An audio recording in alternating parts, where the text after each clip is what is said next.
Pressing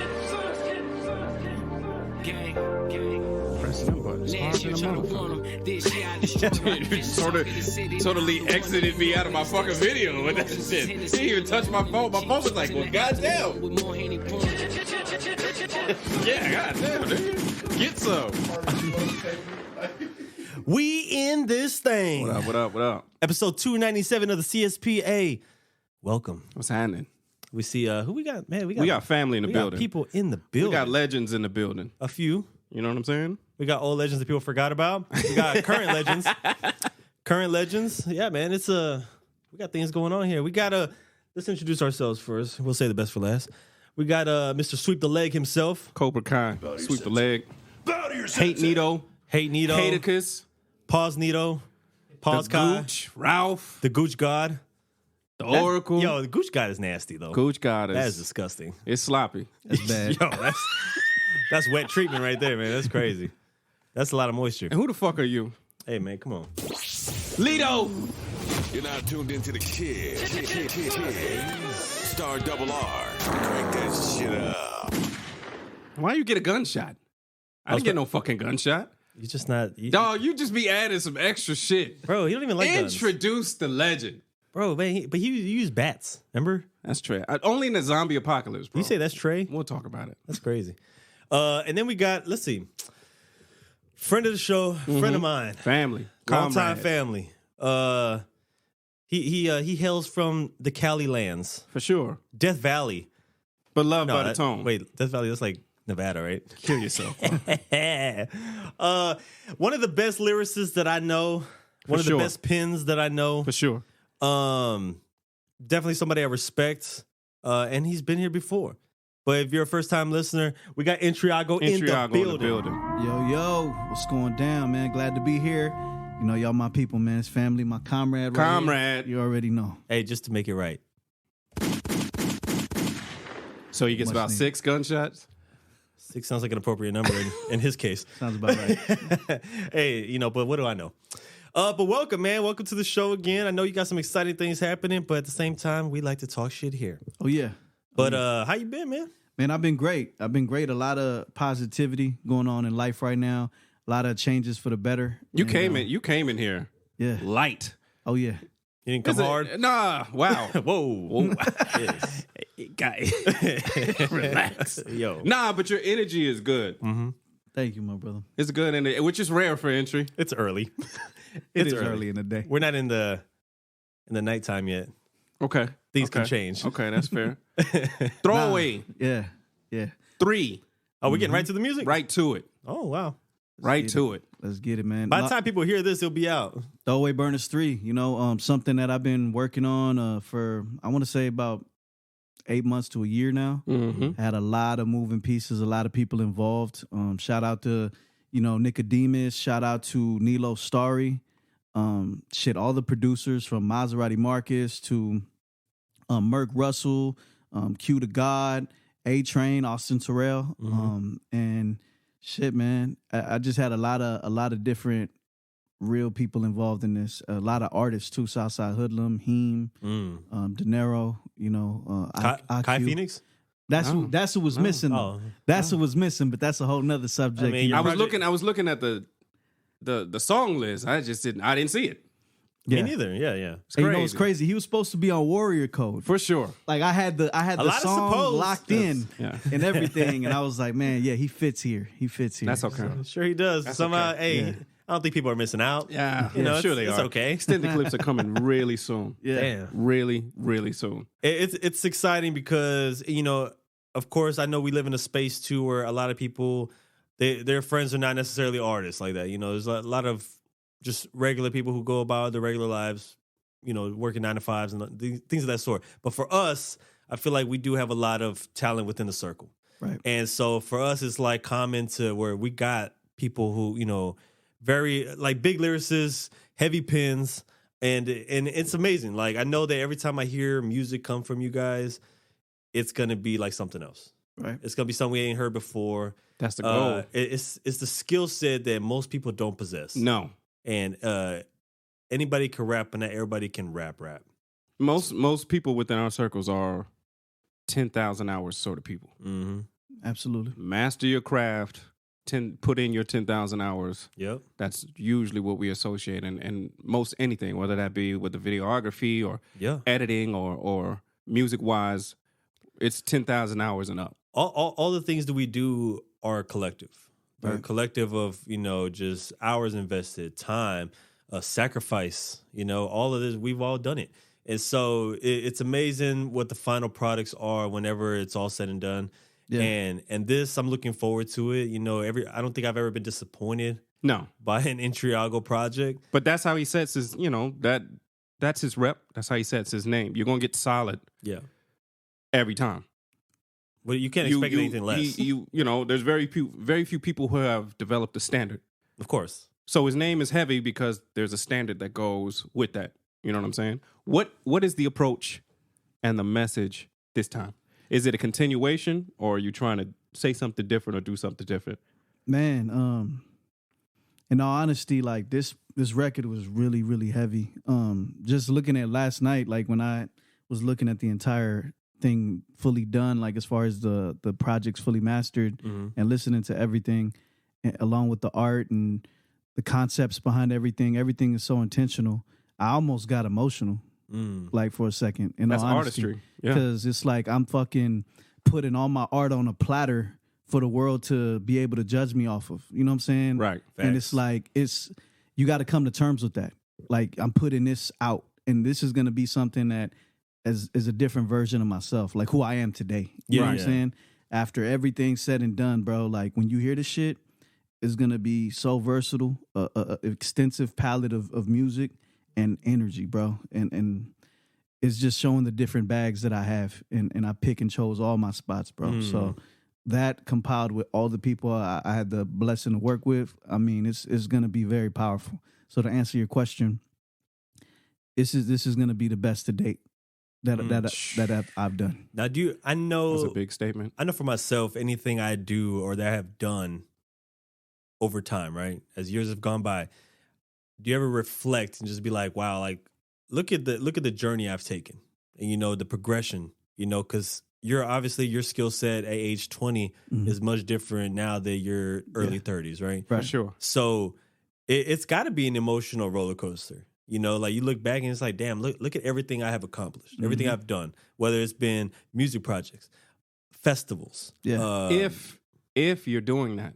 Yeah, that's if you're doing because it. Because most people don't do that. I watched an interview the other day with Kendrick Lamar where he was like, the problem with being an artist is that between the touring and the shows and putting stuff, you got your head down, and your year is separated into a half because you got a project you got to put out. So you're doing this and this. Before you know it, you're 35. Yeah. It's like you never took a chance to like really appreciate what you've put together. What you've done. Because you've just had your head down and everything is separated by half a year and stuff like that. I understand that. So you do got to take the time to at least look up and appreciate. Hey, I didn't waste my time here. Yeah, yeah. You know what I'm saying? Yeah. No, and that being said, that's beautiful you said that, because I'm to a point where I can speak for myself on this, where I feel like my best work is yet to be made. For sure. But at the same time, if I walked away today, I wouldn't be mad. For sure. So yeah, I'm just in a real special place right now, bro. And that's good. It's a powerful place to be in. I think that's a thing too that, people don't pay attention to when it comes to like whether even if you're doing something outside of music, something that you have to invest so much time in. It's like nobody finds that inner peace. Nobody finds like joy, happiness, and it's just stress and and on to the next. They don't find that inner happiness, and I think that's always a big thing for everybody. Yeah. It's something that kind of helps you continue on, to maintain that love for what you do. Right. And that's probably something that people need to pay attention to a little bit more, For sure. Not only that, but like your own mental health, space, your mental health. Yeah, man. Like you got to take care of you first. And Right. I'm glad that you're in a happy place now, because it does show growth. Yeah, You know I what I'm mean, it's always a work in progress. I have my dark days. I got, just like everybody else, we all go through some shit, or we do some shit that we're like, damn, I should have handled it this way. I could improve in these key areas. So that's where I'm at right now. And I know Kai can speak to, the mental health of an artist. For sure. Like you're pushing your mind to its limitations at the same course. time trying to appease to, basically and honor what you do. You Yeah. know what I'm saying? Because you also have your surroundings too. You know, Yeah. you outside of the studio space, you still have this life you're living. Yeah. And whether it can be a complicated one or an easygoing one, and chances are most people are not having the most easygoing life.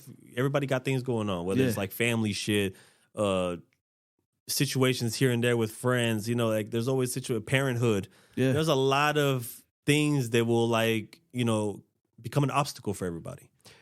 I'm glad we're sort of on this topic because we talked about your energy.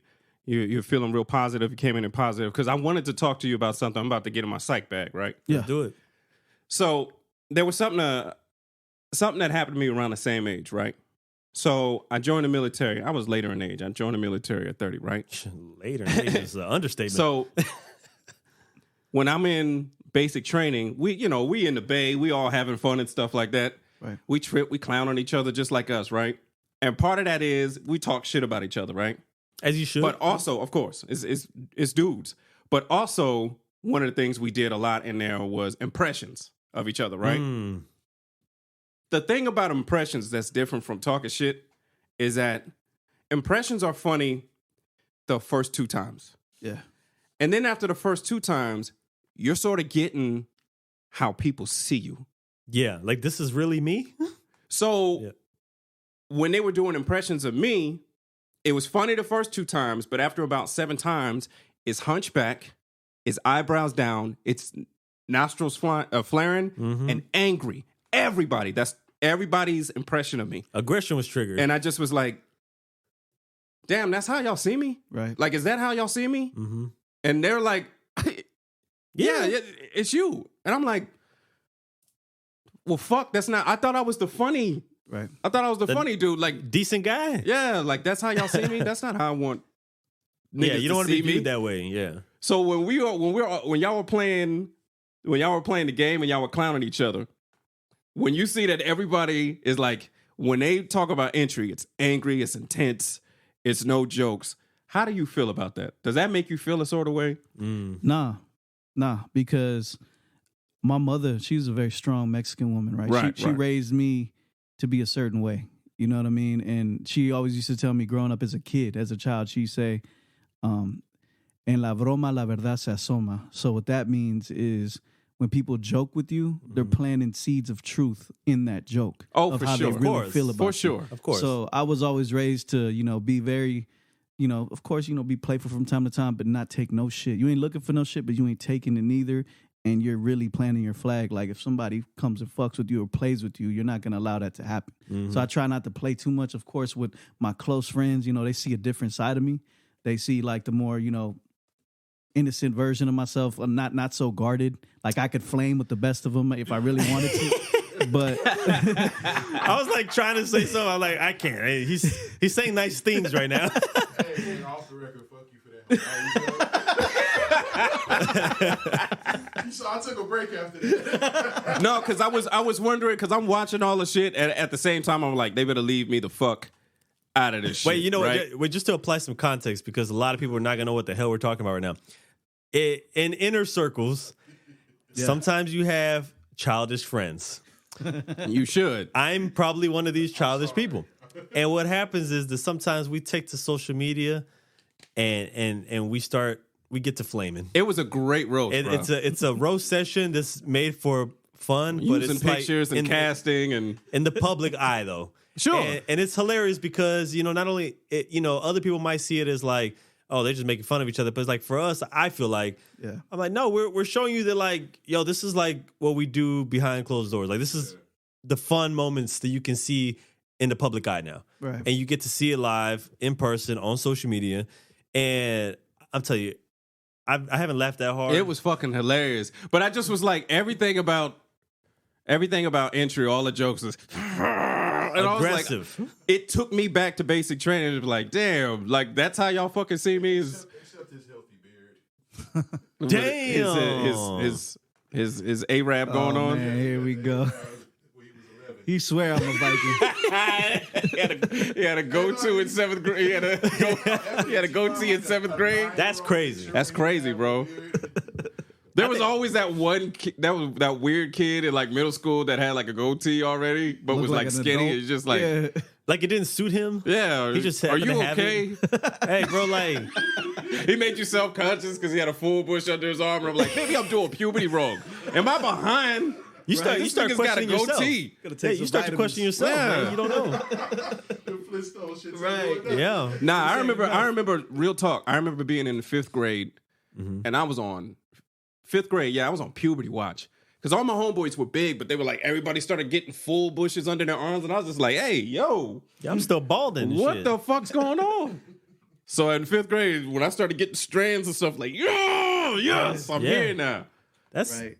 it's so crazy because I started to wonder like whenever like these things happen because you know there's certain kids that it's like overnight or even after the summer. It's crazy, bro. Like they coming in, they sounding like you know the voice changed, Right. and I'm just like, when's mine gonna happen? For real. And then like you know on purpose when more friends start to pop up like that, If you you- like yeah. let me try to deepen my voice. and Something shit, is man, you know? wrong. He's got a full mustache at the beginning of 6th grade. He didn't have that last And year. now I'm looking at my father, but I'm like, what you do wrong, bro? Like, why? What is it? The genes? Like, what is happening? 'Cause my dad looked like grown ass man, like a little height challenged, but you know he's like he always looks like a man's man, hard worker. You know, like he got man hands. Right. You know the fucking full on beard that he can have. Like he's had that since since I was a child. Right.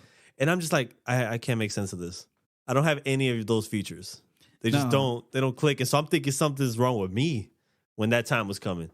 And then finally I'm just like, hey man, someone was just made to look pretty and young, you know? Oh gosh, no, that's how you So rationalize. I embraced it. Yeah, that's how you rationalize it, but that wasn't it.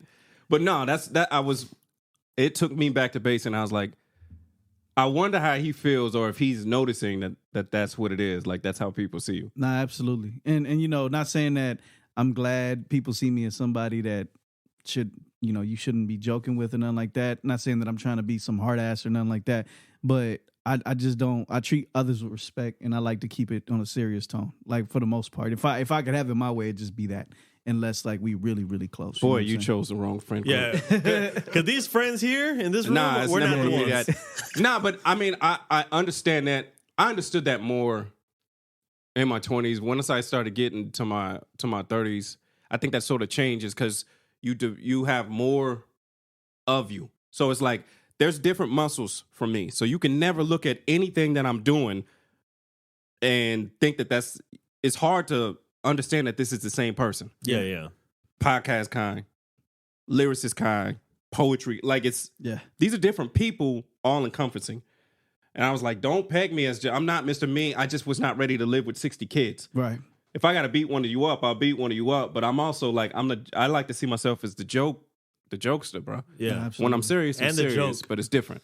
Yeah. You've been the joke a lot. I've come a long way though. Like I used to be even worse a couple Oh, I years know. ago. You know what I'm saying? Yeah, I've come a long way. I do love to tell this story. I'm gonna tell Come it a long now. way. Oh god. Rap battle. Before that. Before domination happened. Oh, my Here God. we fucking go. Forever. Forever. Man. I ain't never letting it go. Yeah. But before all that happened, He caught you when you was drunk, huh? there was That's your way? That's how you get down?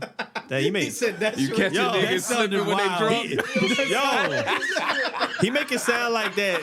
Like remember when Rick Ross? That's how you get down. That's how you got it? Hey, remember when Rick Ross made that Caught you slipping? line about the fucking Yep. the Molly? No. That's what that I sounded put like. it in. Yeah, he didn't That's even wild. know it. He didn't Nigga even lost know the it. battle. He didn't even know. Yeah, hey. Unfortunately, it really played out like that, man. And he's going to hold on to that, too. Every time we see you, he's Battling holding a up the blacked out corpse. That's what he was battling, a lifeless body. He stumped on it real quick. Hey, you know what I'm saying? Hey, I take the wins. A I win take is a them, win, man. motherfucker. A win is a man. win. There we go. Yeah, man. But now if we take it back like some years, you know, of course I've had various friends, different kind of friends, different backgrounds, and Intre was a standout individual. Not only that, but we knew each other more or less from back in the day through music, but not personal. Like personally, we didn't personally know each other like that back then.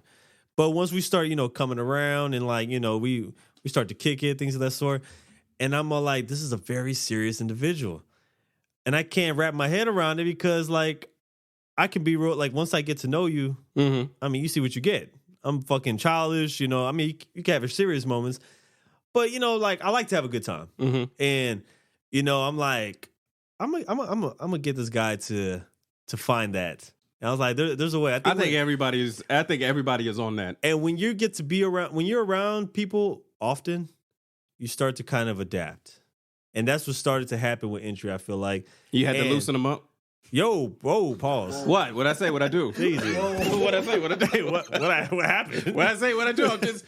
Am I not accurate? You felt like you had to loosen them up. In a sense. Just say it. It's okay. In a sense. But yeah, he branched out. And I was just like, fucking performative art. He branched out. You know, I'm using hand motions I now know. to talk. Now you're just trying to.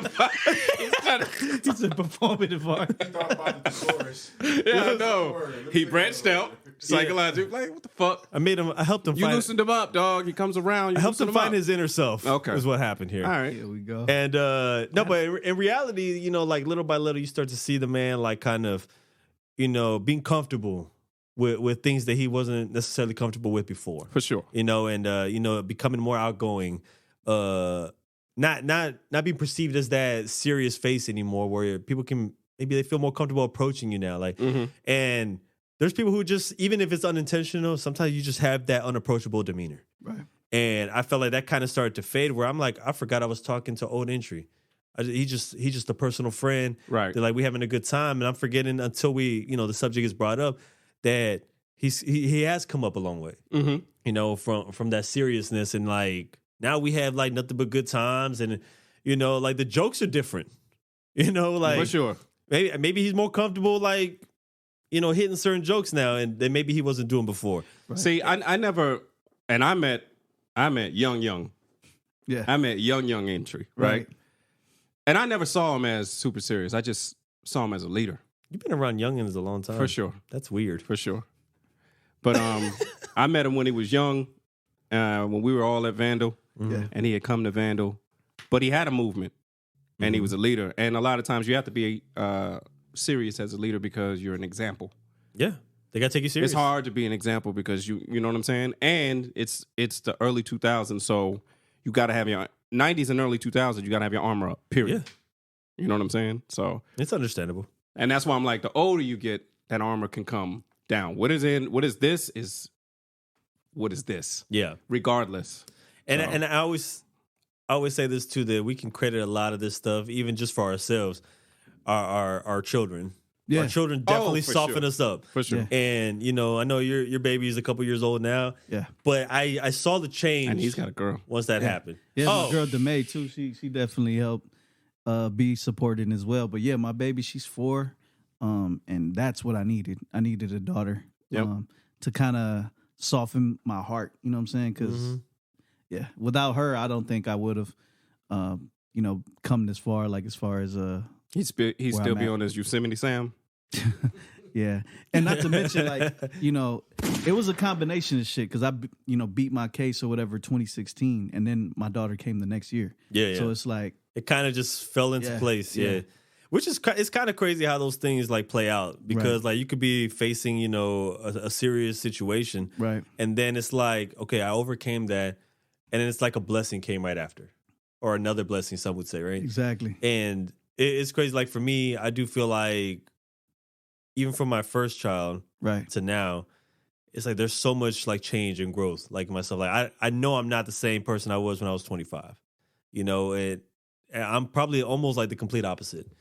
And I, you know, I credit that to the kiddos. You know, they soften you up. They help you become that protector. Yeah. Before you defend yourself, you care about yourself more or less. But like to defend your own like seed is a different thing. Right. No, but I mean it's funny, and I think that's what brotherhood actually is, and it's just a funny dynamic to where it's like, first of all, he's one of the smartest motherfuckers that I know. But part of our dynamic as brothers is like, yo, Intre, put your guns back in the holster, nigga. No. That's part of our relationship is, you know, recently put your fucking gun back in your holster, nigga. This ain't it. Yeah. Yeah. But that's part of brotherhood. Same way my brother was with like me. Hey, shut up, or I'm not with you in this fight. Fight by yourself. Right. Learn when to put him up. I was like, oh, okay, I had to learn that. Yeah. You got to have that person like If you truly give a shit, if you call somebody brother, like that's a different term. Yeah. You can't just call anybody that. My niggas is my niggas. I got a lot of friends. I got a lot of associates. If I call you brother, that's a different sort of swerve. And I mean that shit. That's an action. You know what I'm saying? Yeah. Now, recently, I'll speak to a situation. Recently, I felt the way about some shit, and it fucking had me livid, bro. And I was I hardly ever say shit, but this time I felt obligated to kind of speak for a community that doesn't speak very much or doesn't have necessarily like a true voice. Of course. And I went about it the wrong way. And only a brother like Kai could hit me up, and I respect him to that degree to where in the middle of, you could say, being on the path of getting really upset, he kind of was like, look, here's some clarity. Look at it from this lens. This is the way it needs to go. And take that and do what you will with it. Yeah. And because it came from a source like Kai Phoenix, you know what I'm saying? I respect him to the utmost. So I'm gonna be like, you know what? You're right. Let me go ahead and fall back and look at this from a different lens. For sure. And that's like that personality type that could, all right, yeah, I'm tripping. Like that, you don't find that. Yeah. A lot. It's my job to do what I do, but I can do that because I know this is a person that will listen. And it's important to me because I've stated this plenty of times. I don't see myself as a leader. I see myself as a voice. Because what comes with being a leader is being an example. Yeah. I'm not a good example. I change too much. Too rapidly. So if you wrap yourself around an idea that I created, I may not feel that way soon. I may have outgrown that idea that you're attached to with me. I'm not a leader, I'm a voice. He is a leader to me. So his example is important because that's his currency. Of course. So it's your job as a brother. If you see somebody that you feel like is going off course, it's like, nah, you hold too much power and you're too much of a leader. Too many people are looking at you a certain way to be on this. You got people for that, or you can fall back. That's also a power. Yeah. That's a superpower that I could. To me, that's real power. You know what I could do. You know what I can do. I won't do it, and that's the power. Yeah. Just as long as you know. And I think that that's a superpower he got to tap into because he's a leader. And I think that me and you have also had like those type of conversations too, where, I'm not going to obviously detail it or anything, but, there is where we have to like kind of go back and forth and be like, well, what's the right approach on certain things? I think the situation you just mentioned right now, I'm aware of it because we briefly spoke on it too. Yeah. And I was thinking kind of in the same light that Kai was thinking, and without knowing that y'all were conversing about it. But it was just like, I think we had the same mentality because we do view you that way. And, because to react to everything that we see, to everybody else's opinion it's online. It's hard not to when you're passionate about something. It's hard. It's hard. It's hard, but we gotta pick and choose at the end of the day too on how and when we approach certain situations, because you are in a position that you're in, and so people, they listen to you, they listen to your word, and either you could act reckless, and people are gonna either ride with that, and bad things can happen, or you voice it in a certain kind of way if you absolutely must voice it, But there ain't nothing wrong with falling back either. My thing was, I feel like there was an attempt to bait. And when you see it, you got to see it. Yeah. And be like, okay, I know the intentions there. I'm not going to. Yeah. You're still going to feel a certain way because you're a human being. Of course. But you get to pick how you react to things. We also got that's your own personal think sovereignty. About it too. We got to think about it before reacting. That's your own personal sovereignty. I've recently had a tiff with somebody that I had a lot of respect with, right? And had history with. Always been on cool terms. I think this was maybe a couple years ago. I had voiced my opinion about something on social media. Yeah. Just a random... Something small. Public topic. Yeah. And this person was like bad-mouthing me on my comments. All right. I'm not the internet dude. You know what I'm saying? But this particular person I had respect for. So like, yo, what's up with this shit? Right. Now you're questioning it. Yeah, like, hey, relax. Like, we literally could talk about this stuff. Yeah. So I hit the person privately, like, hey, we got a problem? And he's saying Rambling, some shit that is like, okay, I get to choose. Like, I literally had to catch myself at that growth point. Like, I could, but I get to choose how I'm going to react to this. Yeah. I cannot afford to do what I want to do. Yeah. I cannot afford to do what I want to do because it's a lot more going on. Yeah. But it was hard. You know what I'm saying? It's even, like you said, it's somebody you respected, so that makes it even the more harder. It would be like I thought there was over the years there's been plenty of mutual respect. Right. Yeah. And then within the next part of that week, something bad, really, really bad happened to that person. Yeah. And I was like, what if I had publicly went crazy, had something to say or went crazy, and then this person passed? Right. It's like, man, I'm glad I went with my second mind. Mm-hmm. My second mind.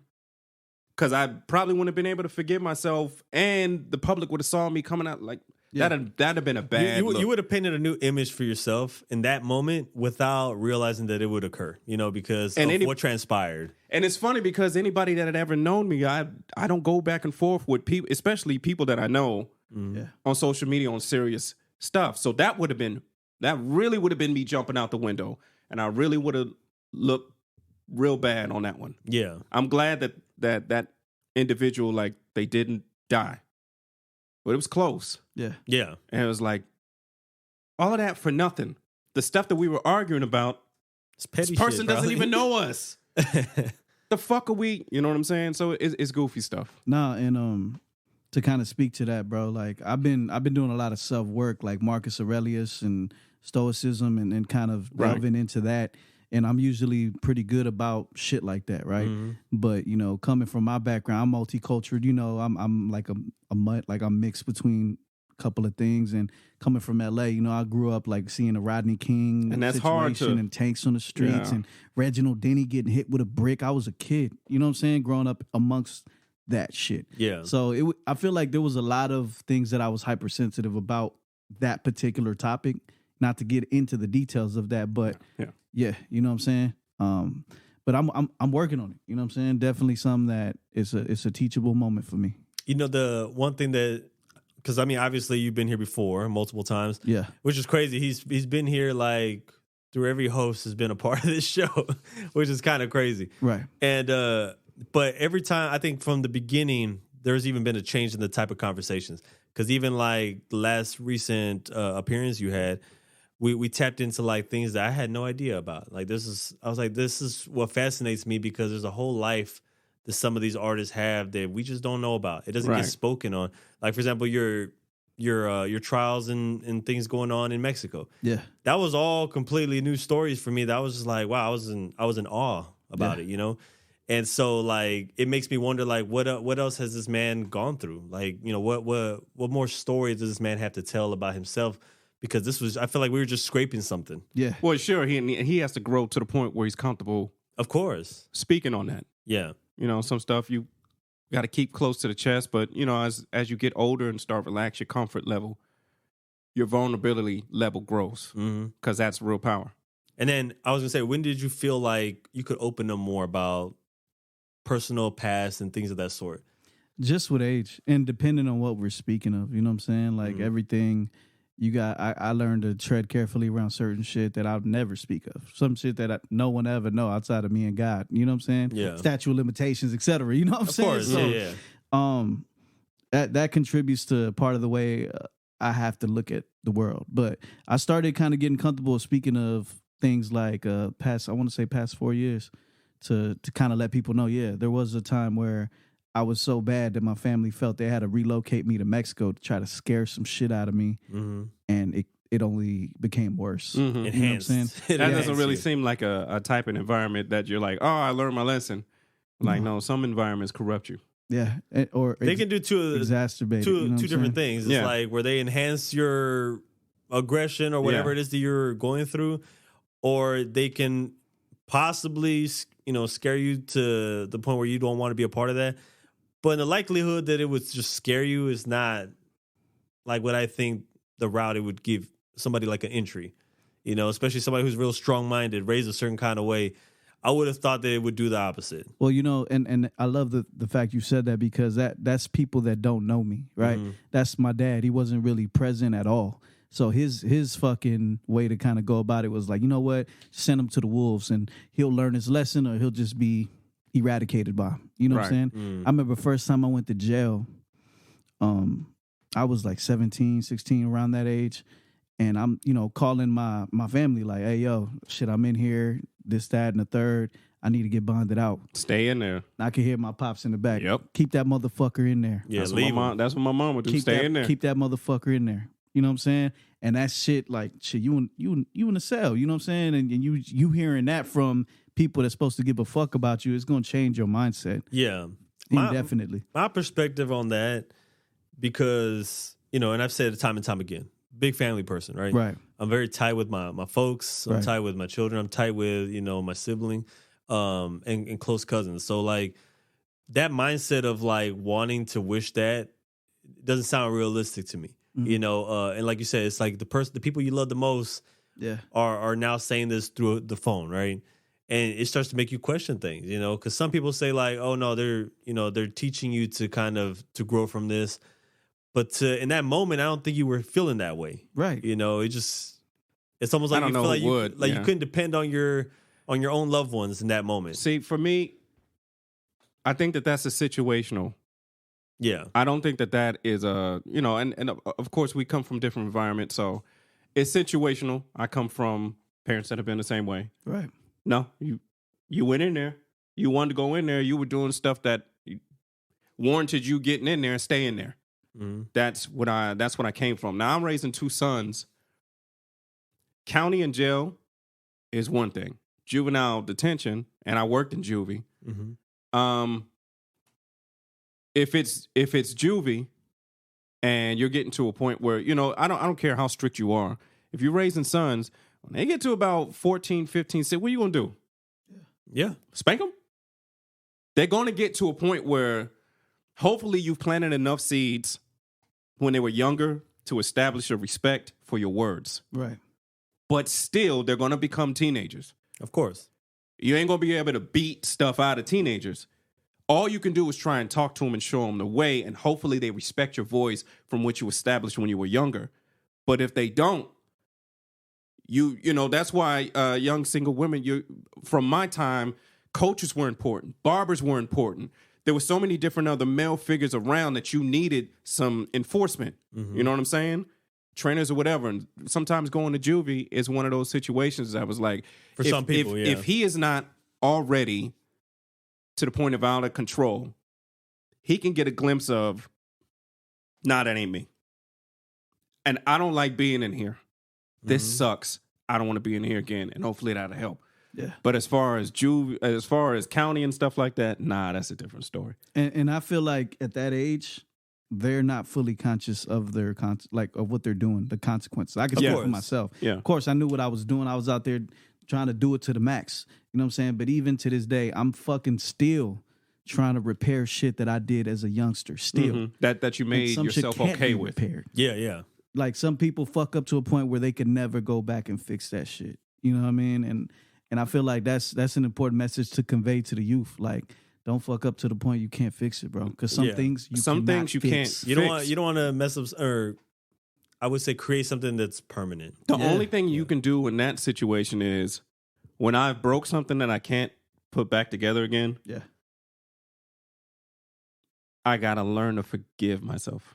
Mm-hmm. You know what I'm saying? Yeah. That's where it starts. That's the only fix, especially if it's a situation that involves other people.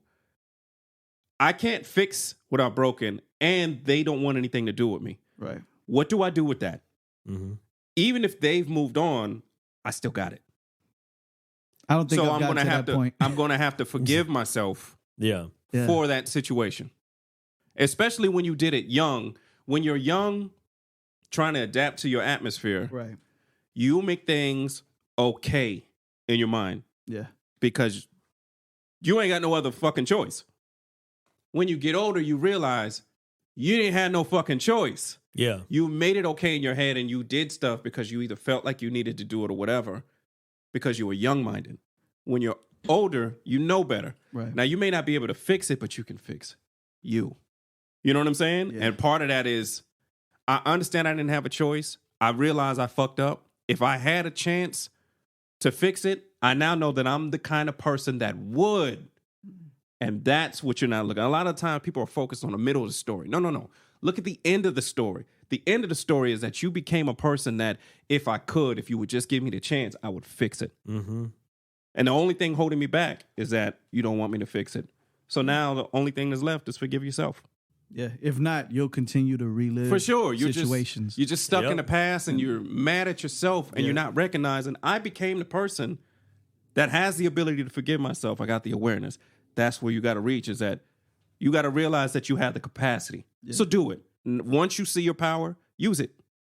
My whole thing too with that is like whether you forgive yourself or self-improve yourself or change your ways, right? Mm-hmm. Make sure you actually taking action as well, though, because a lot of Yes. people they'll talk all day about Yep. I realize what I've done and blah blah blah, and but it's like, yeah, but once we all make mistakes, and so when those mistakes happen, and we talk about forgiving ourselves and making change, and then we are continuing that same mistake. To me, that's not a mistake anymore. Well, that's not even a change. Yeah, that's just now you made it a routine. Yeah. And that's obviously you're not growing from, that issue, that mistake you've created before. And it's like, not this is you. You don't seem to really have you do the talk to shut people up, maybe. Mm-hmm. Because people are, there's probably people who care about you. They're in your ear about things, right? And you just tell them things like you agree with them to shut them up, but you're still in the same routine. For sure. That's even an even bigger problem, I feel like. Or just not recognizing that maybe you've already done it. Mm-hmm. Have you find yourself in a situation where you do have somebody that is younger that you stop them from doing something stupid because you've been there? Have you been in that position yet? Yeah, I mean, I definitely, I have a stepson. His name's Jaden. Mhm. I be trying to talk to him on how to properly handle situations, Mhm. to defend yourself, and kind of more or less guide him in a way that I didn't have. But I've also, unfortunately, growing up, I've been on the opposite side too. You know what I'm have. saying? But Yeah. also, do you recognize that you've done that? Yeah.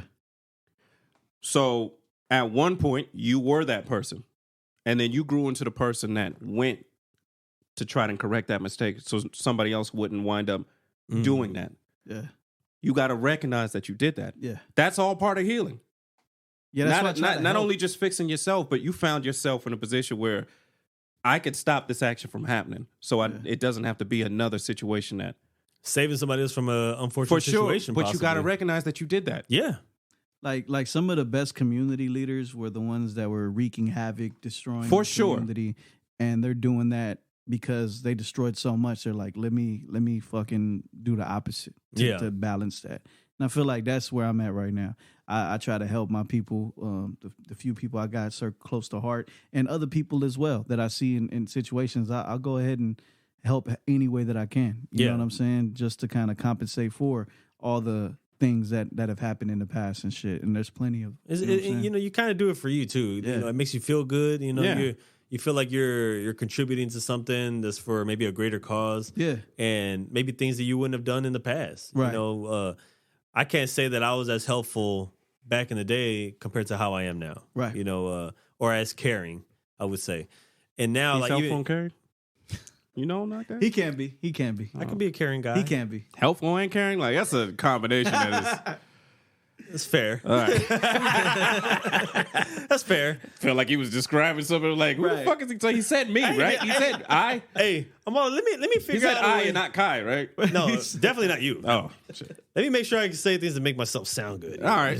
That's fair. I respect it. Yeah. But in reality, like even for myself, like I think, reflecting on the past things, not that I was doing anything crazy, but like, it's definitely questionable decisions that I'm like, even in that moment, like I could have did, something better. I could chose a different route. And, but we grow and learn from all that. Right. And that's what I see a lot in you guys too, especially, when I hear y'all's story, when we have our, our conversations off mic, all I hear is growth. That's it. And if you don't hear that or get that from the people around you, you got the wrong people around you. Yeah. For sure. Yeah. I do know, I do understand, I think I like to exist knowing. Do you? Yeah. I like to exist knowing I don't have no haters. I don't have no enemies.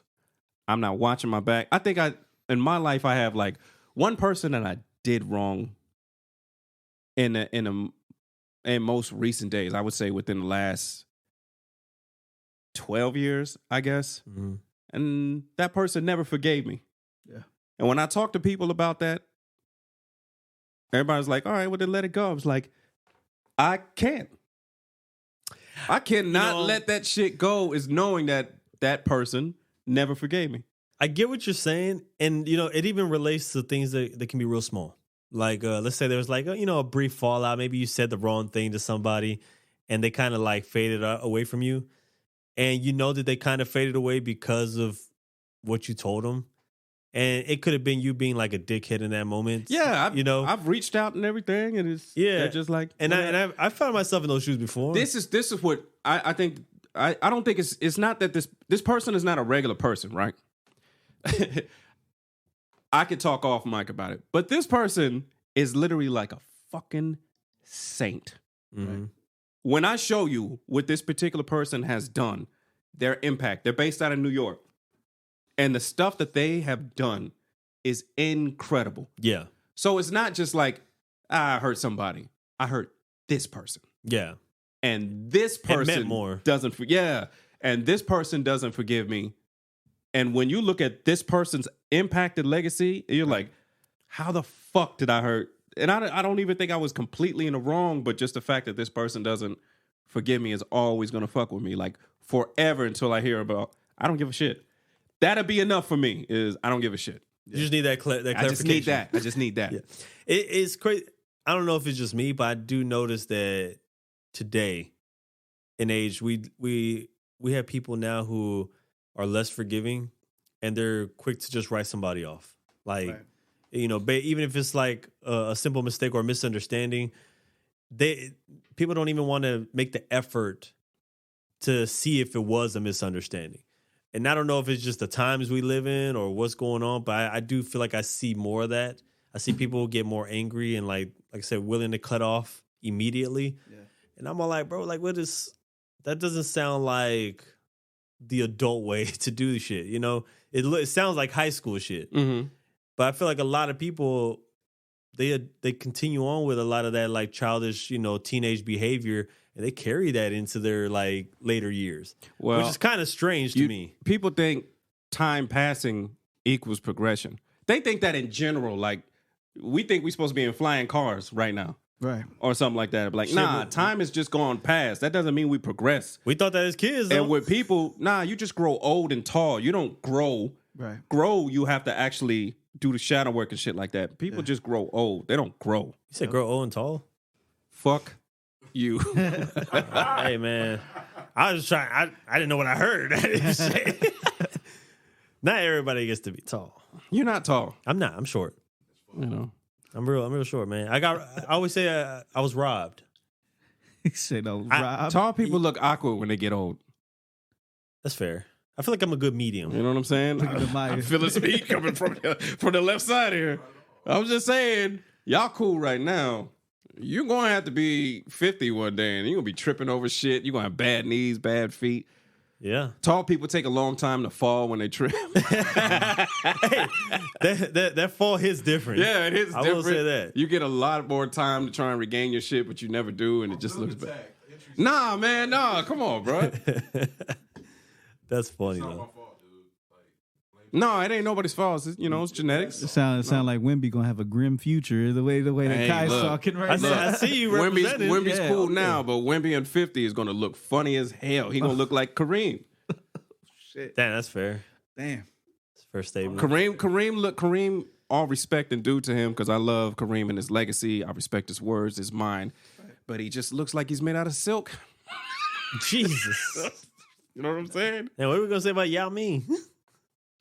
That man's 7'6". Look like that's a big dude. He's man. a big dude, yeah. He's the guy that if he falls, he'll probably just die. Jesus Christ!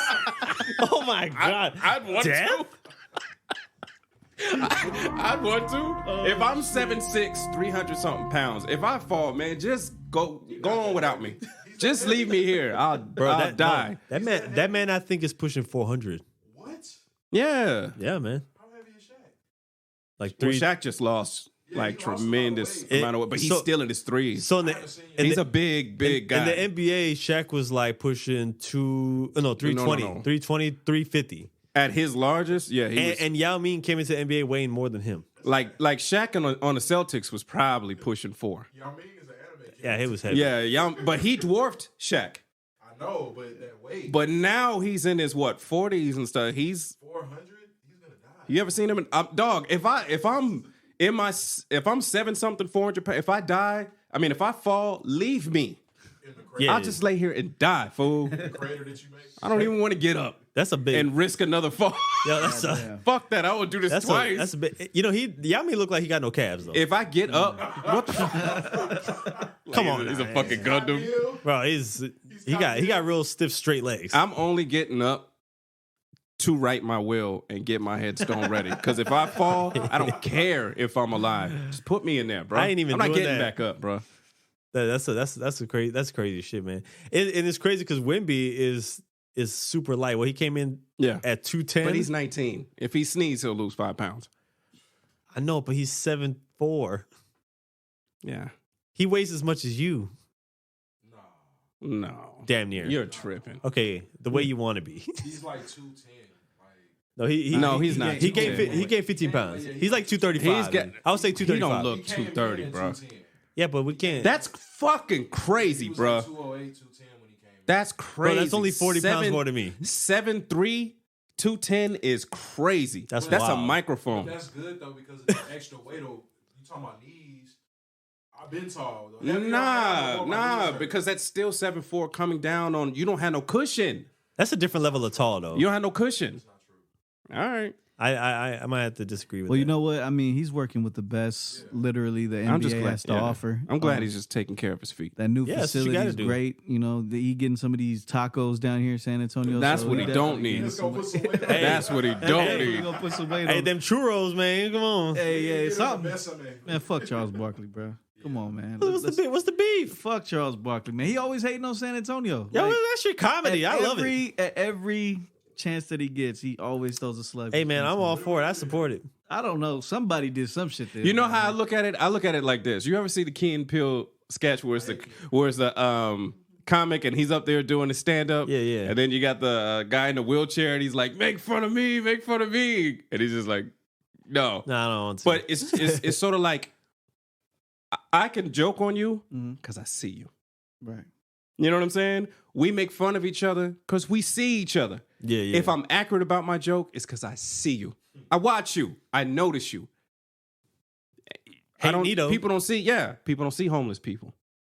People don't see handicapped people. People don't see little people. You know what I'm saying? Right. These people are invisible and they hate being invisible. I don't know what it's like to be invisible.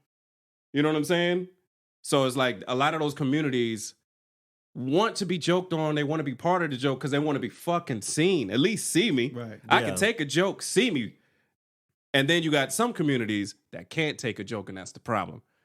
They need to be in those environments. Because we made a joke about you, and then everybody rallied around you because I saw you, and you Yeah. don't even recognize that.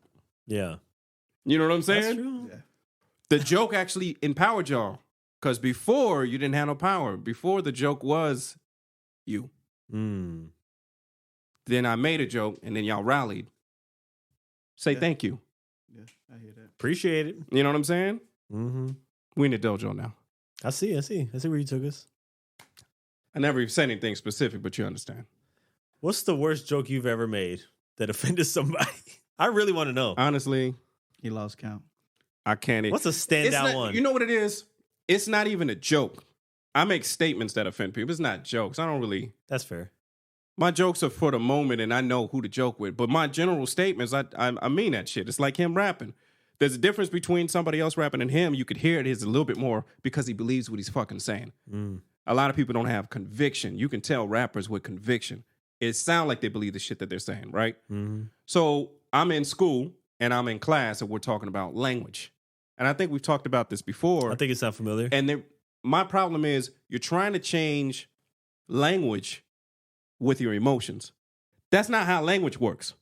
You can progress around language, but you can't change language because you feel like it. You know what I'm saying? So if I'm talking to you about a situation, we are in a group setting and we're working on a group project and we just cannot get right. You're disagreeing with him. He's not doing half the work. I'm disagreeing with the situation is retarded. By very definition, the situation is retarded.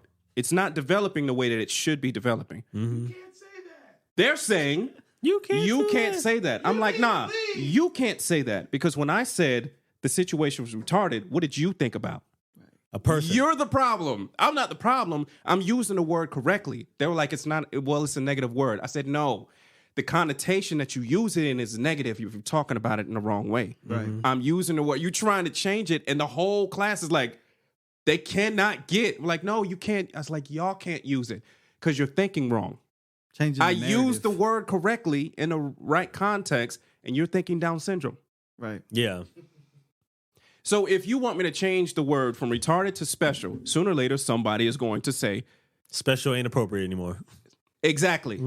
Because somebody's going to use that in a negative way. So now we're going to have to say special needs until a third grader makes fun of somebody saying they're special needs. And now that word doesn't work. I mean, that word doesn't work anymore. And they're gonna have to. Changed about 5 times. You understand what I'm saying? It don't matter what the word is. Somebody's going to use it in a negative connotation. You can't change words based on emotions. This whole classroom was ready to jump the shit out of me in there.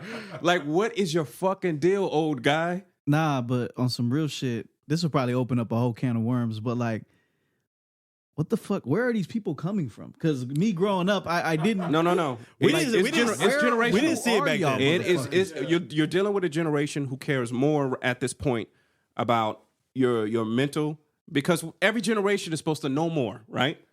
We came from a generation where ain't nobody fucking caring about your feelings, bro. It's tough.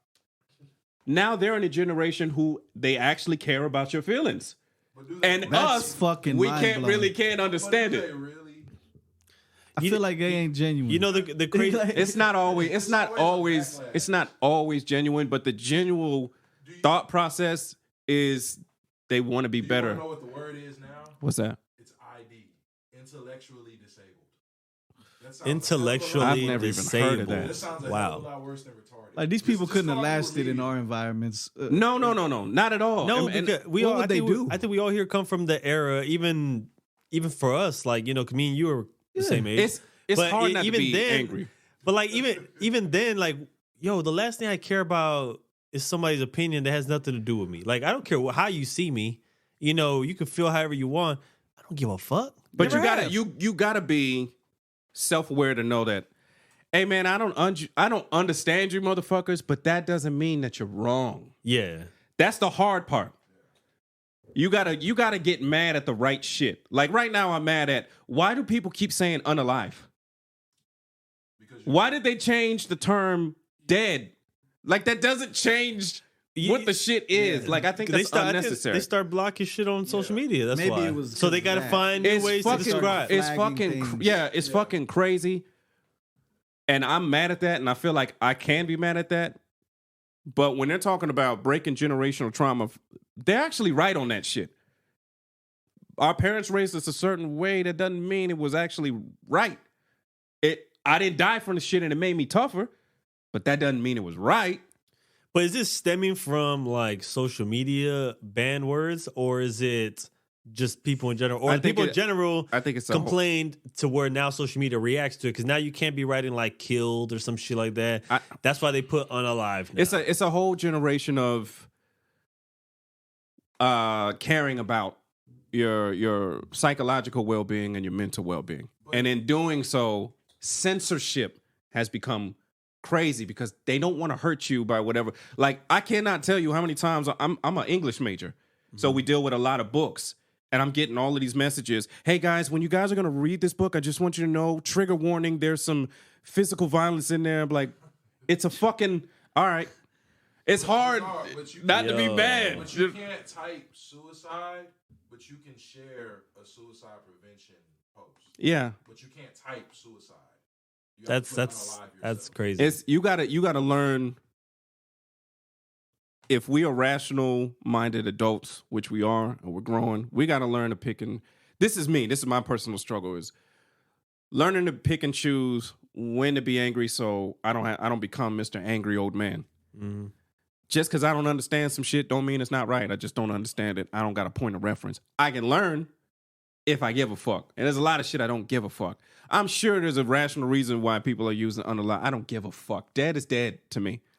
See, but why Yeah. should you pick and choose when to not be angry when they could pick and choose on what they choose to Because defend? I can control me. I can't control them. That's something I can't control. But this is the only thing in the world that I can control. I think my only issue with all this new generational change, right, is the fact that you could believe and move how you want, right? You know, whether it's the community of people self-identifying as whatever, Mhm. or people who are changing terminologies or like different wording, right? And I'm like, just don't feel like you have to pressure it to me. I don't have to participate Because in how you feel. I didn't grow up how you grew up. Yep. And I'm not going to let you, somebody I don't know, decide how I should speak. Yeah. You know what I'm saying? Now, if I'm saying something crazy, offensive, you know, and like I'm just talking reckless, that's different. You know, that's a different story. I got my boys to correct me on that. Yeah. You know what I'm saying? But like for you to say that I got to change my, like, certain things in my vocabulary to accommodate Make you feel people I comfortable. don't know, That I don't understand. I don't even want fuck somebody your I don't know. comfort. Yeah. I don't care if they give a fuck about me. Right. Why should you care about me? that You don't happened. know That me. happened to me the other day. I posted about it. Yeah. I'm in class, and you know the professors have aides. They're little the young student I was like, aides. oh, Dude, aides? don't God be damn. don't be that guy. Yo, why Don't you be airing- that guy. Why you airing them out like Don't that? be that guy. Savage. But they have their student or non-student aides, their second teacher in a course. And one of them pulled me aside. I guess she thought she was going to be addressing me. And she was like, yeah. Undressing? No. Oh. So she pulled me aside and she was like, I just want you to know that I've noticed that this is the second time another student has asked you your pronouns and you just stare at her until she moves on. Oh, she's keeping Oh, count. tell me about this. She's keeping count. This is the first I hear about this. Yeah, she's been watching me because, you know, I personally feel like, look, I'm not, you know, the pronouns thing, and that's not my generation. No, Yeah, what yeah. the fuck is I that? have friends. I have friends What the that are. fuck is I have that? friends that are professionals that are my age Yeah. in business, in which they will address it because they're professional. Of course. Cool. I ain't got no problem with it. It's just like you said. It's just how you participate. Mm-hmm. I feel like people who have pronouns will tell you, and people who don't ain't got nothing to say. Right? That's right. If I didn't introduce myself with it, don't worry about it. Yeah. Right? If it's a thing for you, when you introduce yourself, you'll add it on. Sure. Cool. Yeah. I don't gotta participate because everybody else participated. So when they asked me, it was like, "What's your pronouns?" And I just be like, and they'll move on. It's pretty obvious, right? So here's the situation: she pulled me aside and she addressed me. Now, what do I get out of being like doing my first reaction? I don't get nothing out of telling her off. Yeah. So I just look at her Right. until she, Walks away. you know what? Be happy with yourself. Okay. And we go back to class. I was happy. And we go back to class and we continue as usual. Yeah. And I'm sitting there and And I'm now just you're the like, weirdo I'm old man kinda, in the I'm room. kind of proud of myself. I never said nothing, and it was just as effective Right. as I As could you have. saying some I, shit. you know what I'm saying? Yeah. But the power was, and I still got the point across, and I go back to my business. It's all comes down to, I can't get mad at a generation doing something different from my generation. They're going to be different. It's just like, how much do I have to participate? Don't try to. Pressure it on. Yeah. Yeah. It's, And that's my only thing. Like, I would just mention that if it was being, you know, if somebody approached me about it, I'd just be like, dude, that is not me. That's not my lane. even that feels like a waste of energy. I could have told her. does. I could have told her, ma'am, if I had them, I'd let you know. Right. But even then, I felt like this is a waste of breath. First of all, none of this is required for this course. I'm required to come here, do my work, get the fuck out past the course. Mm-hmm. I'm not even going to waste my energy. You're not even the boss. Yeah. What am I talking to you for? Your student name. If the professor wanted to have a conversation, all right, that's a different energy. Mm-hmm. You're not even the boss. I don't talk to you. I'm gonna go back to my seat and do my work. Yeah. You get to decide how you, because you're the only thing that you can control in this world. Right. I can control my kids until a certain age. You're the only thing how you choose to behave is the only thing you can control. How I choose to react. Yeah. And I think there's power in actually cultivating that, because a lot of motherfuckers don't. Right. And that's the stuff that we talk about is, if I'm your enemy, I'm trying to see how you react to shit so I can figure out how you move. Yeah. So I can figure out your weakness and how to bring you down. If you're easy to bait, if you're easily angered, I'm already not afraid of your anger. I just want to find that weakness so everybody else can see it. You know what I'm saying? Yeah. So I can put myself in a different position. Therefore, going with my second mind and not choosing to, you know what I'm saying? Yeah, yeah. That's a strategic way of being. All I care about is controlling myself, and I can control my world because my kids are watching me too. Yeah. And they get to see how you're supposed to behave as a man. Well, the prime example, because they got to develop their own shit. But the prime example is not somebody that's always flying off the fucking handle. Or they will. My son was doing that when he was young. Yeah. He barely made it out of kindergarten. He just was hitting everybody. Now, I'm not hitting people, but I felt like whenever I see him doing something, I got to nip it in the bud. So I would go from happy to, you know what I'm saying? Yeah. And so in his mind, that's what you're supposed to do. As soon as you make me unhappy, I've got to do something. React with anger. But he's a kid, so he don't know how to handle that. So he's just hitting everybody. And I don't know where the violence is coming from until I wanted to show him how to handle it. And I was like, you got to take a breath. And so he did something to make me mad, and I knew he was watching me. And I went to say something, and then I changed my energy. And all of a sudden, his behavior stopped. And I was like, oh, it was me. Yeah. It was me the whole fucking time. Right. If I want to change his behavior, I had to change him. Of Me. course, yeah. He's That's a all it mirror. took. He's a mirror. He's a mirror. That's it. And I'm like, oh, these niggas are watching me. Yeah. I was like, okay.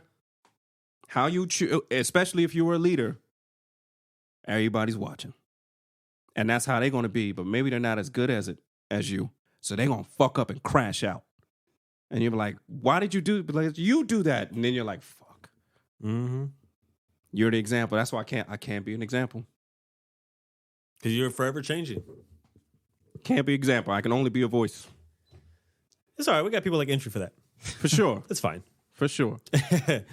No, but I guess I don't want to keep you forever, but in regards to this new project you have coming out, what are your plans for it moving forward? Like I know. Like, do we expect to see visuals? Are we going to be, what is happening? Shows?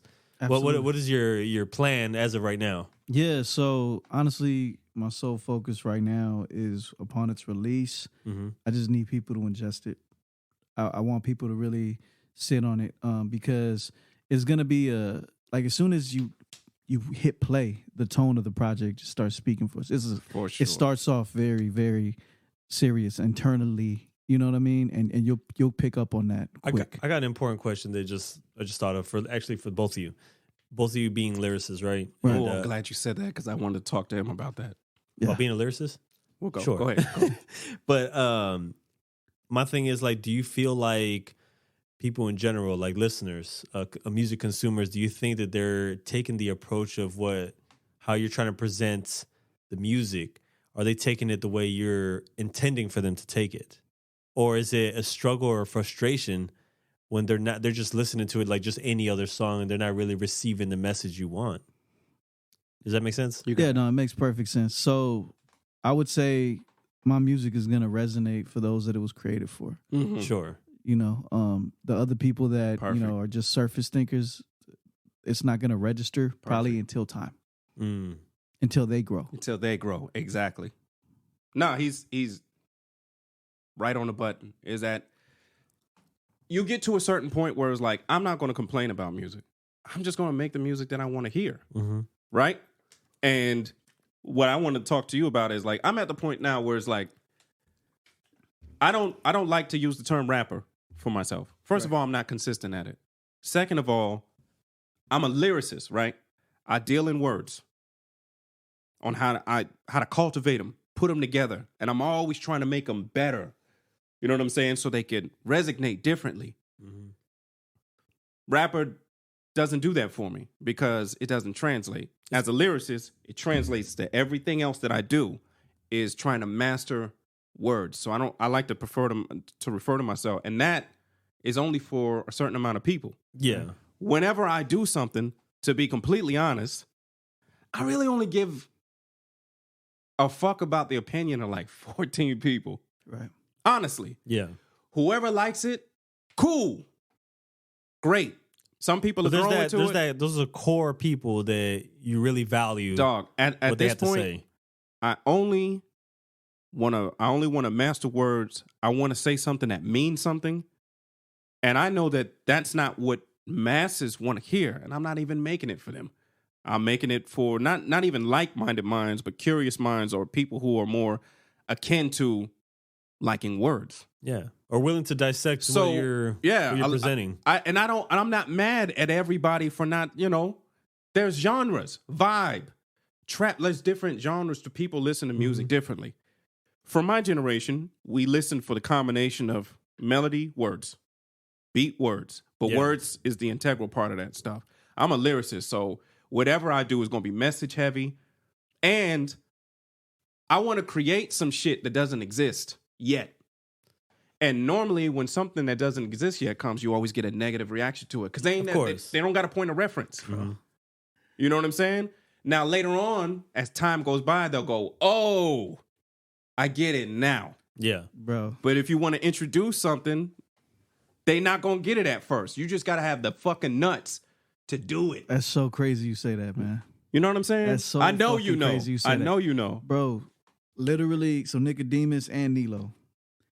Like Nicodemus told me, like, bro, I don't know if you know it or not, but what you're doing right now, the sound you're making doesn't exist. He literally told me that about this fucking tape. Yeah. Nilo, you know Nilo. I mean, he was mastering the tape. He mastered the entire tape. He was saying, like, I can't identify this with anything. You know what I'm saying? Yeah. And it's one of those things that people may take and may be like, what the fuck is this? That's okay. But I'm trying to make records for the future. I don't give a fuck about right now. Yep. Yeah. I call my shit Doomsday Era for a reason. I make it for them. And I'm a lyricist. I'm an MC. I'm a purist to the fucking core. And We know. I stand on it. You know We what I mean? know. We love definitely that know about shit. this. Yeah. Yeah, you know what I mean? So, bro, the fact that you have the same state of mind, it makes so much sense why I call this man comrade. You know what I'm saying? Because we right there. Yep. The right thing, there. And always happen. the thing too is the idea that, like, for example, you know how every so often you have people who say, you know, like they want to express their top 5 people or their listings and things of that sort, right?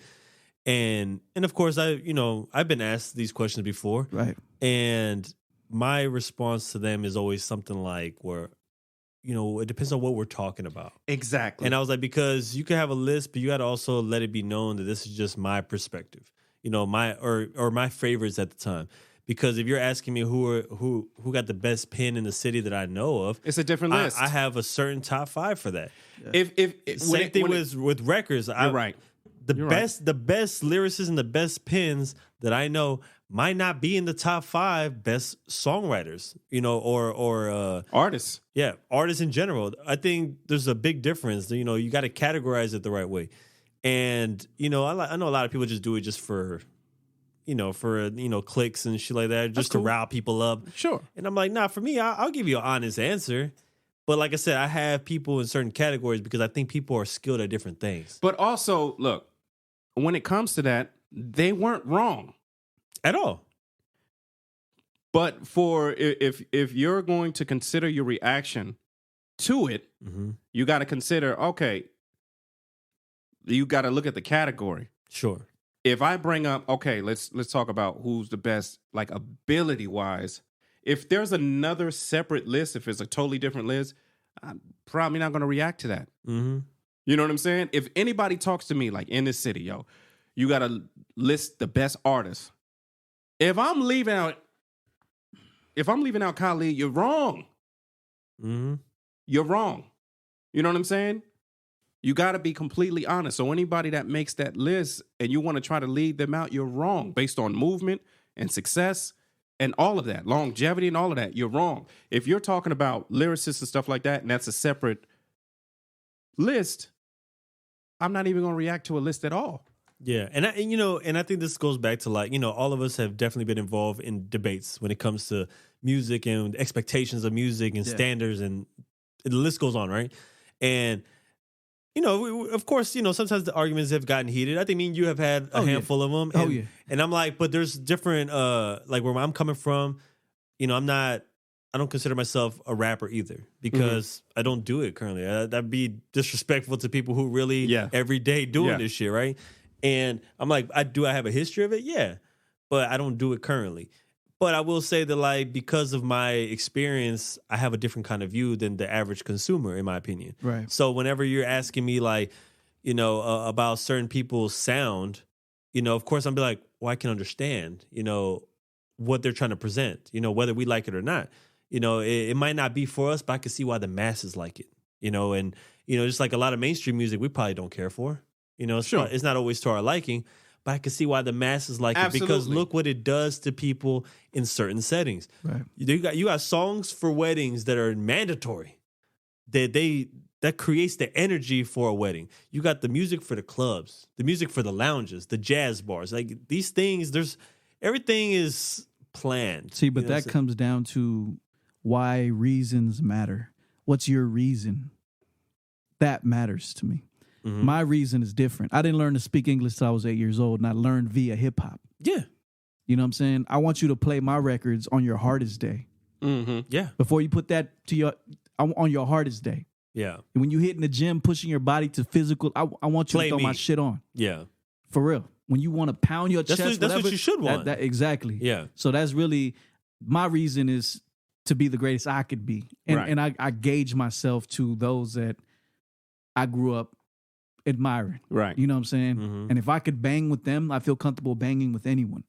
And that's just how I perceive that. Yeah, yeah. You know what I mean? I look at it like, I break it down like this. Like I said, difference between rap and lyricism is like there's no age or time limit. Anytime I decide to turn it, because I mastered it, right? Yeah. If I know how to make fire, when electricity goes out, it doesn't matter to me. Yeah. At any point in time, I could just make fire. Make light. But for a lot of people, if an EMP hits and you no longer have access to electricity, you're fucked. I'm not fucked. I can make fire because I have the ability at any point in time. It's a difference between lights. Yeah. See, but the beauty of what you got going on, you tapped into something that's even higher than an MC. You tapped into poetry. You tapped into something with no constraints or restrictions. Right. Hip hop, rapper, all that shit. Yeah. You're restricted to 16s, 24s, Fucking BPMs, tempos, drums, patterns, sir. all that shit. You take all that away, you're getting raw, unadulterated poetry. And that is where the fucking truth is. That's where the future is. No, he's completely right. When I tried to explain to people when I was doing the poetry book, it was like, after a while, I'm trapped behind bars. Right. Because I've got to fit that beat, which means I got to cut my insight. I got to cut my wisdom and my message for the 16. Yeah. I just got to cut. And by this point, I'm growing so much, I don't want to cut shit no more. Yeah. So I got to get away from beats and stuff like that. I had to get away from that because I can't express myself Truly. purely and freely now no more because Yeah. I'm trapped behind these bars. Plus, I got to be cool. Mm-hmm. For you to really fuck with me, I also got to sound. Yeah, I got to be cool, or you won't even listen to me. Yeah, I got to look apart. Like After a while, and then once I got that shit off, I felt comfortable going back to now. You level up a little bit. Now I can kind of do that on the beat. Yeah. It's sort of like when you look at like a young Jay-Z and he was the itty, he was doing all sorts of crazy shit. When you look at Eminem, when he first came out, he was doing all sorts of crazy shit. Yeah. Now look at them in their early 30s. They just said it simply. Yeah. They used to rap circles to say nothing. Now I can just say the line simply and hit you deeply. Mm-hmm. You know what I'm saying? Yep. It just comes with it. I do feel it's funny because I feel like every time we talk about like the fast rapidy type shit, that we have different views on that. Sure. And I know that to you, it's more like the whole rap in circles. You still got to say something. Busta Rhymes raps fast, but he's not saying anything. Every time I gotta go, I gotta get it, I gotta move it, I gotta move it, I gotta get it. And they're like, whoa, he's rapping fast. I was like, he ain't saying shit. He's saying I gotta go in 7 different ways. Double time don't impress me. No, I get your perspective. If you could say something in double time, okay. No, but I get your perspective. Not everyone's Twister. You know what I'm saying? I know, they're not, right? Yeah. But the perspective is not that. For me, it's like I think that we all know that like a person like a Twista or a Busta Rhymes, they can rap when they really need to rap, right? And I think like when I listen to that song in particular, obviously not a Busta Rhymes song. That's it's his a Chris song. Brown song. No, it's but his song. he took the song. Yeah, it's his song. But like on paper, we know what it is. On paper is Chris's, but Yeah, it's on his. paper. That's what we're talking about. But when he's rapping like in that fashion, right? To me, I'm not tuning in to make sure I catch a message in what he's saying. I'm tuning in because I'm like, dude, he's showcasing and displaying a different level of wordplay that people can't do. No, you are right. A lot of people cannot do that Double shit. time and rapping fast as an MC is still a box that needs to be checked. Yeah. Of course. To be an MC, there's certain things that you got to be able to do. You can't just be saying you're an MC and you can't check boxes. Yeah. I can do all of this shit. If I'm a basketball player, I gotta have a bag. But I will say I gotta have a move set. Agreed. Every artist who was on, a rapid fire, style of rapping, they could really rap though. For like sure. and I mean, name some right now. Name some fast rappers. If Busta really wants to rap, he can really rap. Tech Nine can rap. Tech Nine is one of my favorite fast spitters. Do or die. The vast majority of Bone Thugs. Do or die. Yeah, or die. these guys are guys I like. No. Was and Do I or like. die? Does You he think count? they can Do I rap? feel like they could rap? Yeah. They were more on some player shit. Modern era JID. They were more on some player shit. Play- hey, Southern play- Kendrick. Jid is Southern nice. Kendrick. Player Jid shit is nice. fly though. Southern Kendrick. Southern Kendrick. Somebody else compared him to He's Southern Kendrick. Jid is not a Southern Kendrick. All right. Jid reminds me more of. He sound like him. He look like him. He reminds me more of 3-stack. Everybody than want to compare Kendrick. him to Kendrick. That's why they say his career ain't blown up because people compare him. Nah, Jid is dope as fuck. He's dope. No, he's dope as fuck, but there's a lot of He raps similarities, fast bro. and he does talk. Yeah, Like, he says- I know for me though, I'm always going to have an appreciation for like that rapid fire rapper because like It's a that's- box check. That's what a lot of that influenced me back then. I wanted to kind of be that way in a sense where I figure like if I go to a show, right, and this is just from experience, I was the only one I know rapping fast, and Nemo can attest to Because this. it's a skill set. Because I was the only one. Nobody was doing that, especially that era where it was like there was still a lot of like down south style like rappers in the venues, right? I was about to start rapping Monster. Yeah, and relax. But yeah. So like for me to go in there and I'm the only one receiving the attention now. Mhm. Like when my performance is done, Yeah. I did my job. I did what my skill set, what I'm best at. And so to be, and I always say this, I was never the best writer, never the best rapper in the building, but I was probably making more noise than a lot of the best rappers at that time in whatever building I was in. I knew I wasn't coming out there with people just ignoring the fact that I just performed. To be fair, Would though, never happen. you had a different lens than a lot of people down here because Yeah. you're from Chicago. You're from the Midwest, Yeah, basically. raised here, but yeah. So, but you know what I'm saying. The origins of where You've you're seen from, something different. They have a substantial amount of double time rappers that are high level. A lot of Yeah. people are isolated to where they're There's a where they're value. from. There's a value to have seen something different than just your hometown. Yeah. Because all you know is whatever culture is in your hometown. But if you've seen something older or has their own wave, that's a different level of influence, Yeah. which gives you a different skill set if you could tap into it. Yeah. So yeah, if everybody's doing the same thing and I decide I'm going to do something different, for sure you're going to stand out because Yeah, you they got a leg up. can't do it. Yep. But and it wasn't intentional. Some people come up with that plan where I'm going to do this so I can attract the masses or attract this kind of attention. For me, it was just like by accident. That's probably you like know? how you heard. Yeah, it's just like I was listening to, it's funny because Do or Die would pop up on my shit back in the day. Yeah. I'd have them on like CDs and shit. Fuck, I'm listening to this rapid rap, but they're not talking about a whole lot of crazy shit, but there's a lot of fly shit. Yeah. They're driving around them old school caddies. Like all this stuff was inspiring to me. Yeah. I was into that. I was like, I want to have all this shit. Like I had cousins who was just like, yo, this was it. Like they was into the old schools.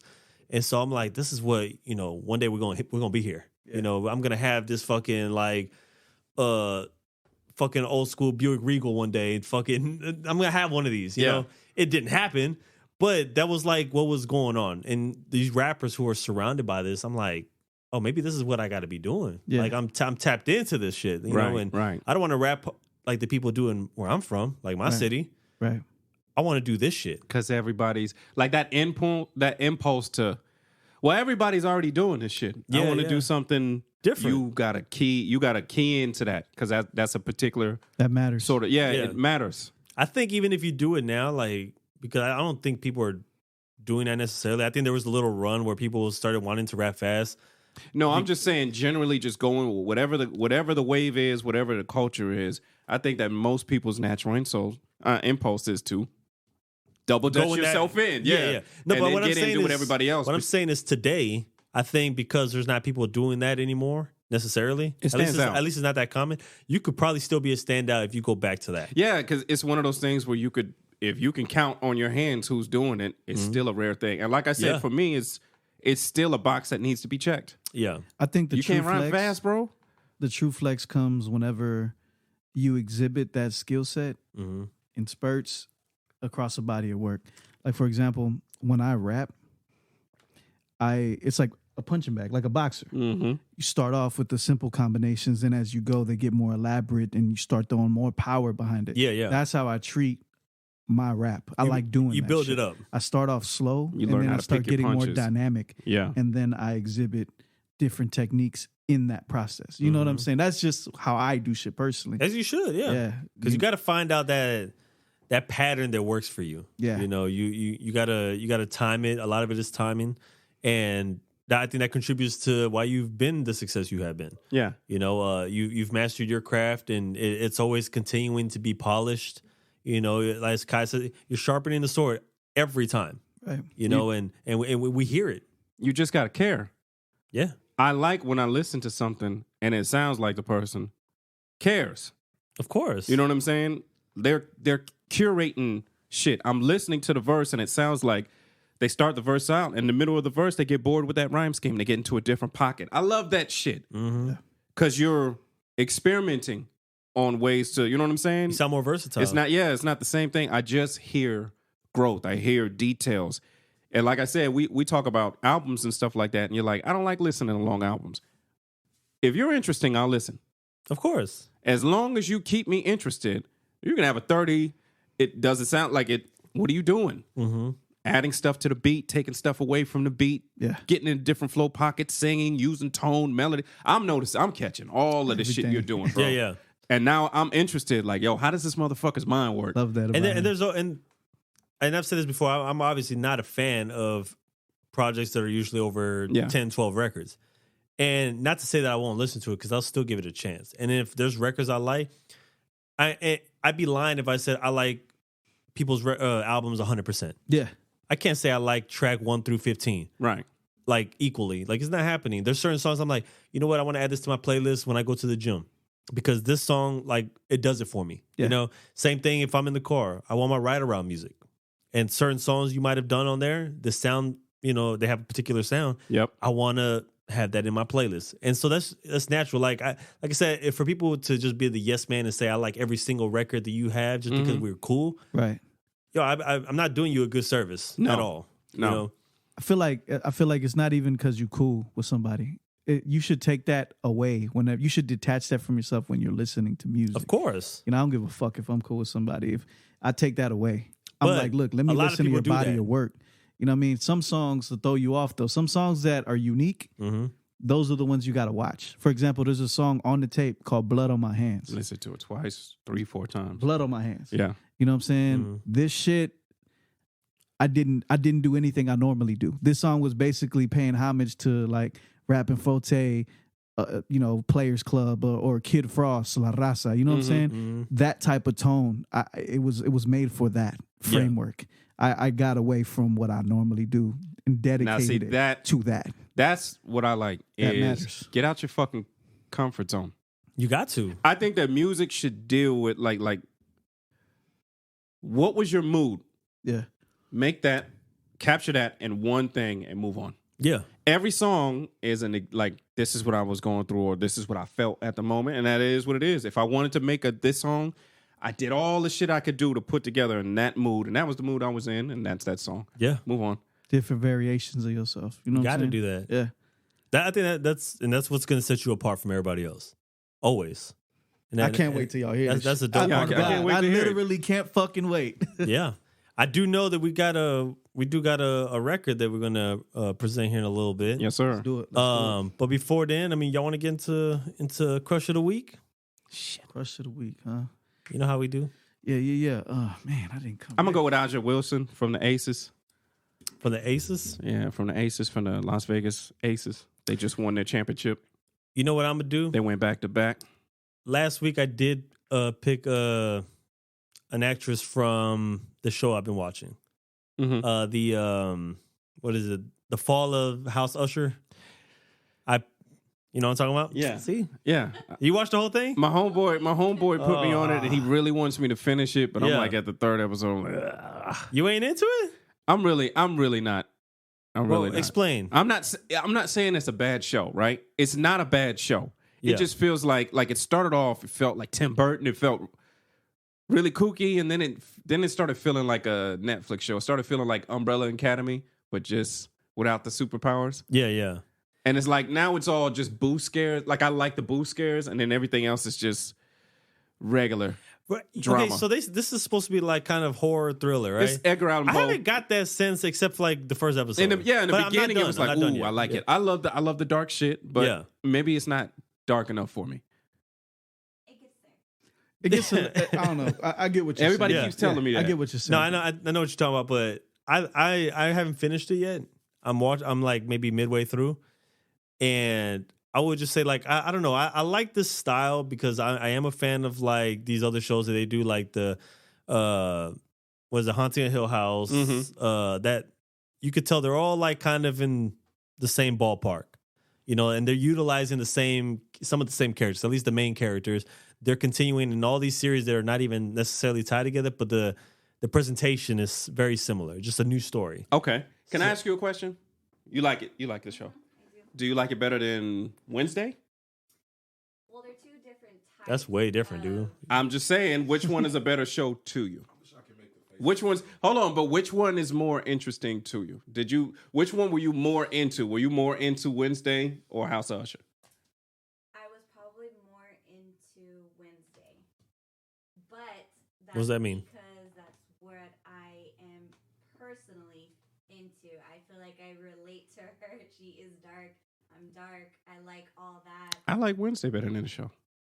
So But they're both. I'm not right alone. in their Even if you wanted to hate on me, here's the second opinion. no, but it wasn't a. No, I said Aja Wilson. But what I'm saying wasn't is a comparison. I said after a while, Is Ortega your it crush? started feeling like a Netflix show, She looked and too there were young. better, darker Netflix shows. No, there's always gonna be better. You can like whatever we watch is never the best. No, it but doesn't just happen. And Be interesting. I think it's interesting. It's just maybe not for you. It just didn't hold my interest. It got it in the first 2 episodes. Mm-hmm. It just didn't hold it. I just wanted to tell you my crush of the week. Oh, you're right. Yeah. But no, I'm gonna go with Carla. Is it Gugino? Gugino? Is that pronounced? I'm pronouncing that Sounds right? Yeah. She just made her first appearance that I've first seen her in the show now, in the Mhm. episode I just watched. So I was like, Let me yo, you know who she is. Oh yeah, I love her. But Yeah. whenever I see her, I think Watchmen, because Yeah. that's when I fell in love with her. I just every time I see her, I'm in love. Yeah, she's I'm in love with a lot of people. She's like 50. Yeah, vintage. You know I love I vintage. love her in everything. Yes. But I discovered her in Watchmen, so whenever I see her, I think Watchmen. we never determined what movie she played in where remember where she's like she goes, I guess, for a getaway with her husband and fuck. I can describe it clearly, but I don't remember the name of the movie. Yeah, But it's the name that.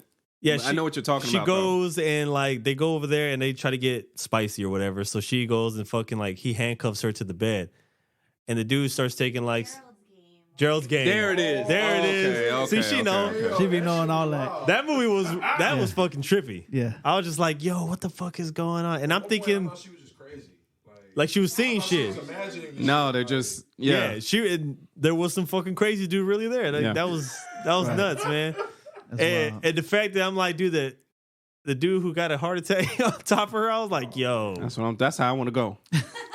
If there's dead. one way, Duh, I don't need the blue chews, bro. I still got it in me. later in life you might need No, them. that's how I want. I'd say that all the time. I would joke with my wife all the time. I want to have a stroke while having a stroke. Yeah, and it sounds like it should go on a shirt. hey, That's yeah. he don't have no That's consideration. how I want to go. If I get to choose, And he has no consideration that he's gonna cause his wife all kinds of trauma Yeah.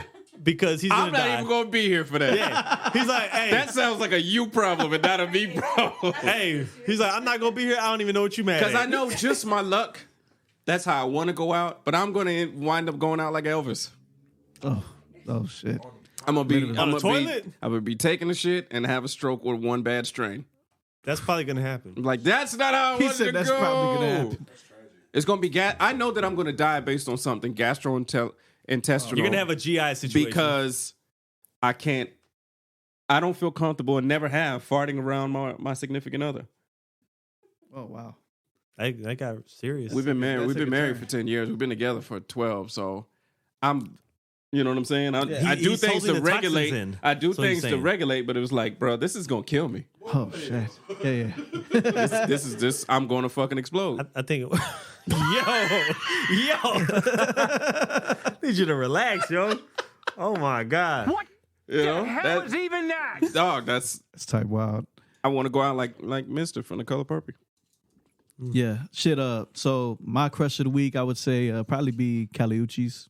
She'd probably be my choice. Okay. Talented. You know what I'm saying? Latina. I just love her voice. I love her voice. Yeah. I agree. Shorty's making faces. She sharpening that blade over there. You know, she. Hey, this is the last you see. Oh, of it's gonna be Intre. some moochies. It's gonna be some moochies around this. I've survived the motherfucker. worst. This album's gonna be it. Yeah, it's gonna be some moochies. You got the last one. You heard it here first, Got it man. all. We might not see this man again. Yep. That's hilarious. She gonna man. use the Throwaway burner. Boyfriends. Her new album. Wow, Boyfriends. that sounds self-incriminating right You know there. what I'm saying? That's real self-incriminating. That is Listen to her Incrimination. debut. This might be the last time we see her too. This is crazy, man. It's, Hey. it's a long drive. No, I'm Hey. just- Hey man, but we appreciate you coming through, man. It's always like The a legend. great conversation, man. I'm excited for this project you have coming out. Not only that, but you know, every time the stories, the mindsets, our perspective on things is always memorable. You know what I'm Right. saying? So I'm glad that we got to do this again. I feel like there's still a lot to tell and still a lot of stories to go over. And I expect you to be back. We got some music to make, homeboy. Absolutely, man. The honor's mine every time I pull up with y'all. Hey, love it, or man. just do what I did Love with it, you, man. man. Just say, call it a day, retire, and just be like, sorry, I can't do Here it, we guys. go. we didn't get to do this. We man. just- How do you keep a straight face when you say? Bro, cuz What are you it's saying? in his blood, man. Y'all calling me Haticus. I'm Haticus? Haticus. Haticus sounds better. Taiwan.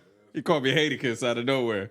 That was hard body. Shout out to Ty. Yeah, that was He call you on Facebook, Rafa J. I don't know. He was trying to combine. Yo, that was a terrible attempt. Y'all got to do better. Y'all was giving him the most accurate shit. I don't even want to be involved, but at least honor me. At least He be wanna- he accurate wanna be with honored. the shit. He didn't Don't like. give me Jadakiss. I don't look like fucking Jadakiss. I mean, That was bad. You talk about All black people you looking talk like about to what you. you posted. That Wow. was ridiculous. why, I seen it. why I was you- like, I'm not even going to see, entertain I thought that shit. he was gonna go a whole episode without getting racist. I didn't. I said, I don't look like Jadakiss. He was like, well, I was like, all black people look like to you. Oh, that's God. very false. Okay. Bro, When stop the getting your balls- shit off in pregnant pauses. Hey, I'm not the one who said you look like Raphael.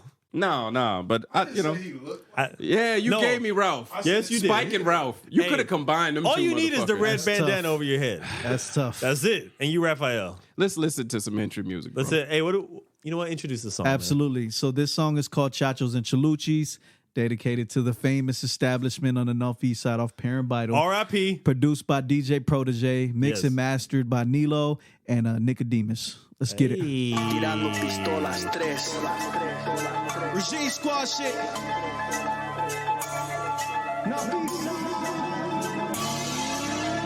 Let's go. Acting like you know us. Shop don't never close up. Pull up giving no fucks. So the chrome pistola. Everything is robust. Where you from? So what? Better keep it kosher. We show out, you show up. Acting like you know us. Shop don't never close up. Pull up giving no fucks. So the chrome pistola. Everything is robust. Where you from? So what? Better keep it kosher. We show out, you show up. Look, ain't hard to tell that we've been outside for way too long. Strong on the game, heights composure, I'm remaining calm. With no friendly shit, did my own thing and played it long. Napalm dawn, get explosive when the paper drawn. Woo. You see my people really run things, this shit is mundane. Game injected in my blood vein, you pulling jump chains. Dope shit, get them drugs slain. All killer, no filler off the dome, I'm Mr. Crush Brains. Cultivated, capture culture when we truly mob, but nevertheless directing pressure to your neck for scrutinizing. When it jump off, head first, like you suicided. This that loaded Ruger sliding through time and empty riding. You know us, shop don't ever close up. Pull up giving no fucks, so the chrome pistola. Everything is robust. Where you from? So what? Better keep it kosher. We show out, you show up. Acting like you know us. Shop don't ever close up. Pull up giving no fucks, so the chrome pistola. Everything is robust. Where you from? So what? Better keep it kosher. We show out, you show up. Yo, this ain't that intermediate shit, y'all believe in it. Been teetering that legendary line without no median. Time to feed again, kill what I eat, I'm never lenient. Top shelf flow for 16, you pay the premium. Apart from that, your boy deranged, need that call us our royal fame. Spanish and ballin', let these fuckers know my name. It's too late by the time you feel that recoil bang. Peeling off that matte black twin exhaust boiling flame. I'm coming through with that reloaded Novocaine. Horse full of king's heads for those that make a royal claim. Better guard your flanks, I got the bag, they thought I robbed the bank. Acapulco gold zipped up with the frosted flakes.